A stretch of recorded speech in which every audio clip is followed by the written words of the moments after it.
Bom dia, boa tarde, boa noite, turma, tudo bom? Sejam bem-vindos para mais um bloco da nossa aula e a gente vai seguir aqui falando a respeito das grandezas fundamentais. Então, já falamos de várias grandezas no bloco anterior e nesse bloco a gente vai seguir, né, falando a respeito de alguns fatores, índices e grandezas envolvendo as luminárias, lâmpadas e recinto que são muito importantes para fazer o correto dimensionamento do sistema de iluminação através de métodos luminotécnicos, tá?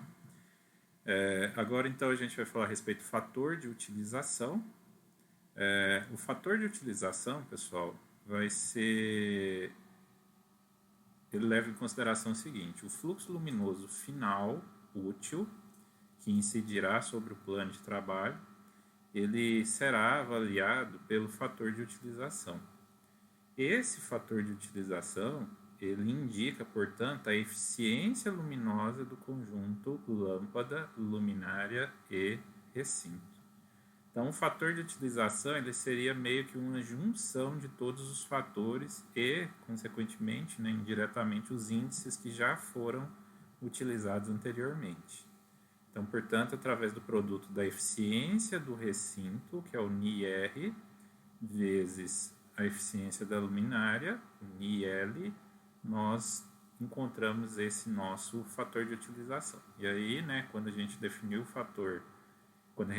a eficiência da luminária, nós definimos todas as características dela e índices dela, e quando definimos a eficiência do recinto, nós fizemos a mesma coisa, tá? Então, esse é o papel do nosso fator de utilização aqui nas nossas grandezas luminotécnicas, tá? Outro fator importante, pessoal, é o fator ou índice de reflexão. Novamente, esse fator aqui ele está relacionado ao ambiente que está sendo iluminado. As paredes, ao teto, a superfície, né, a todas as partes do ambiente, tá? Então, basicamente, ele envolve a relação entre o fluxo luminoso refletido e o incidente. Ou ainda, né, vai ser uma porcentagem de luz refletida por uma superfície em relação à luz incidente. Então, essa é a sua definição. Então, a gente considera basicamente os índices de reflexão de teto, de paredes e piso, tá? E aí, para fazer essa definição, esse dimensionamento, a norma ela traz algumas referências a respeito de cores e utilização de cores e sua respectiva refletância, tá? De acordo com o tipo de cor. Então, desde as cores mais claras, que possuem uma refletância maior, até as cores mais escuras, que possuem uma refletância menor, ou seja, possuem uma maior absorção da luminosidade, no caso, tá? Bom, aqui a gente segue também, né, naturalmente eu falei ali a respeito de algumas cores, né, mas você às vezes fala não apenas de uma parede, né, impermeabilizada, devidamente com massa corrida e pintada. Às vezes você está falando de uma superfície de um piso ou uma parede com outro tipo de material. Então, existe também índices de reflexão específicos para os diversos tipos de materiais. Então, aqui traz alguns índices de reflexão para rocha, para tijolo à vista, para cimento, para madeiras, esmaltes, vidros transparentes, azulejos, madeiras escuras, gesso. Então, existem também índices de reflexão específicos para esses tipos de superfícies, ok? Bom, pessoal, um outro fator também importante, esse agora um pouquinho mais relacionado também aos ambientes, mas também aos equipamentos, né, que são utilizados, é o fator de depreciação. O fator de depreciação ele é muito importante porque com o tempo as paredes, tetos, piso, eles vão ficando empoeirados, sujos, né? E com isso os equipamentos de iluminação também vão acumulando poeira, fazendo com que menos quantidade de luz seja fornecida por esses equipamentos.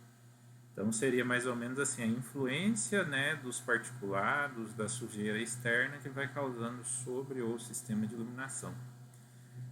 Diante disso, né, alguns desses fatores eles podem ser eliminados naturalmente por meio de manutenção e na prática, para amenizar isso, né, os efeitos desses fatores são admitidos, né, que com a boa manutenção realizada periodicamente, né, esses valores de depreciação eles podem se manter constantes ou eles podem ser atenuados, tá, de acordo com o tempo, ok?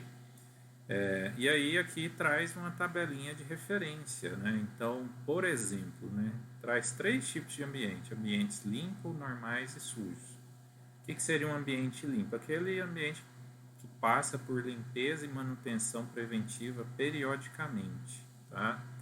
Ambientes normais é aquele que tem, né, atividades normais, uma manutenção e limpeza normal, e ambiente sujo é aquele que fica exposto a muito material particulado pela própria inerência, pela própria atividade que ali é realizada. Além disso, ele cruza essa informação com os períodos de manutenção. Então, manutenções periódicas a cada 2.500 horas, a cada 5.000 horas e a cada 7.500 horas. Então, percebam que o fator de depreciação ele é diretamente proporcional com o tipo de ambiente. Então, quanto mais limpo for o ambiente, mais alto vai ser esse fator, né? Mais próximo de 1, que é o que se espera. E quanto mais sujo for, né, ou menos limpo for, menor vai ser esse fator. Então, mais afastado de 1 ele será. A mesma coisa está relacionada aqui com a questão do período de manutenção, só que aí aqui neste caso é inversamente proporcional. Então, quanto menor o intervalo entre as manutenções, mais alto é esse fator de depreciação, ou seja, mais próximo de 1 ele será. Então, a depreciação é menor.